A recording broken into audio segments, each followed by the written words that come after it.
विधानसभा में जो बजट का जवाब आज माननीय मुख्यमंत्री जी देने की शुरुआत की है, हम उम्मीद कर रहे थे कि कम से कम अब बजट प्रस्तुत हो गया, उस पर चर्चा हो गई। चर्चा के बाद जो सही तथ्य हैं, सही बातें हैं, उन तथ्यों को जवाब के रूप में मुख्यमंत्री जी सदन में देंगे। लेकिन मुझे इस बात को लेकर के अफसोस है कि यहाँ बोलना और इस तरह से मुख्यमंत्री को ठीक बात कहना, इसका कोई औचित्य नहीं रह गया है। वो अपनी बात पर अडिग हुए पड़े हुए हैं। उन्होंने बोलना ही गलत है, बोलना ही झूठ है, तथ्य तोड़ मरोड़ करके प्रस्तुत करने हैं।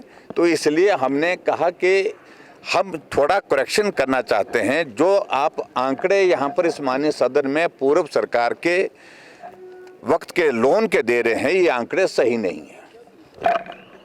अगर सही मायने में मुख्यमंत्री चाहते कि उनके जवाब को विपक्ष सुने और प्रदेश भी सुने, तो उनको तुरंत अवसर देना चाहिए था, मौका देना चाहिए था, तुरंत बैठना चाहिए था और हमें बोलने का मौका देना चाहिए था।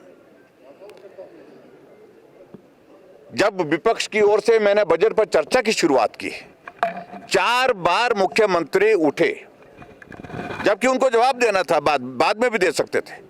लेकिन हमारी स्पीच को इंटरप्ट करना, डिस्टर्ब करना, उस सारी चीज के लिए योजनाबद्ध तरीके से बीच बीच में उठते रहे। आज जब हमने सिर्फ एक बार उठ करके बात कहने की कोशिश की कि जो आंकड़े आप प्रस्तुत कर रहे हैं ये सही नहीं है, उनको इस बात को लेकर के जानकारी होनी चाहिए। जो वो आंकड़े प्रस्तुत कर रहे हैं कि जो लोन के रूप में भारतीय जनता पार्टी की सरकार ने जो पैसा लिया था, उसका ऋण और किस्तें अदा करने के लिए उनको पैसा जो है देना पड़ा। क्या भारतीय जनता पार्टी की 5 साल की सरकार को उनका लोन लिया और जो कर लेने के साथ साथ जो ब्याज था उस पर पैसा देना पड़ा?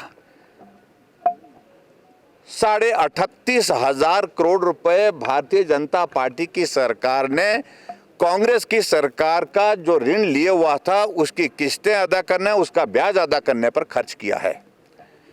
और आज भी मैं इस बात को जिम्मेदारी के साथ कह सकता हूं, विशुद्ध लोन अगर भारतीय जनता पार्टी की सरकार में 5 साल के कार्यकाल के बाद जो था, जिसमें ऋण और ब्याज की किस्तों को काट करके अगर हम उसको विशुद्ध लोन बोलते हैं जिसको, वो था 19,600 करोड़ रुपए। वो अगर आप कैलकुलेट करना चाहें तो उसको कैलकुलेट भी कर सकते हैं।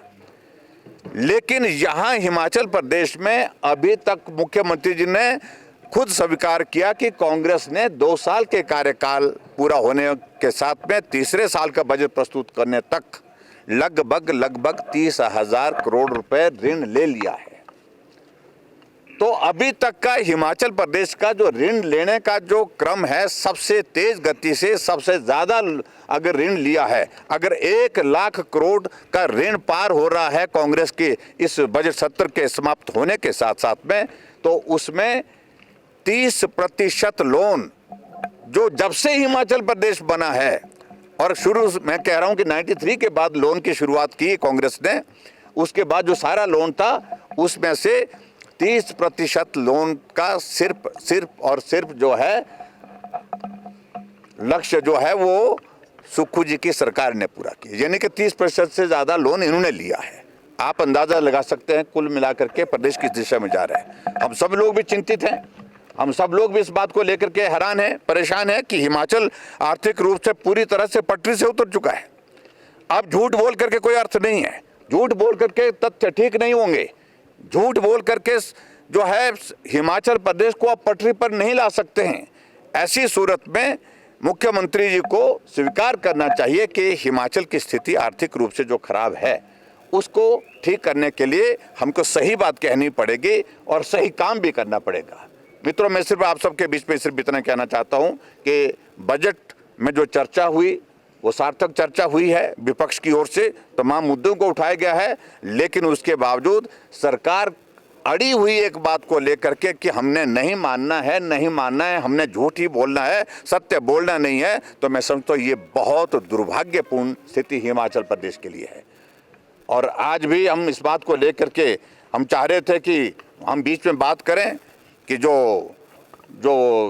विमल नेगी जी की जो मृत्यु हुई है उस पर अभी तक जवाब दें, मुझे मालूम नहीं जवाब देंगे कि नहीं देंगे, लेकिन आज भी हमने इस बात को लेकर के स्पष्ट कहा कि हमारी सीबीआई की जांच की मांग है। और एक अधिकारी सीआईडी के एसपी, नाम लेने की आवश्यकता नहीं है, सोशल मीडिया में अपने एक अधिकारी पुलिस विभाग में भी ऐसा है बोलते हैं। आप क्या संदेश दे रहे हैं? ये स्थिति दुर्भाग्यपूर्ण है हिमाचल प्रदेश के लिए। आज से पहले कभी ऐसी स्थिति नहीं बनी, न कानून व्यवस्था की दृष्टि से और न ही आर्थिक दृष्टि से और न ही विकास के जो पिछड़ा हुआ विकास जो आज के दौर में है, इसको ऐसी स्थिति में कभी भी नहीं ले गई कोई सरकार, जो वर्तमान सरकार ने हालात पैदा किए। सर, सरकार के एक मंत्री ने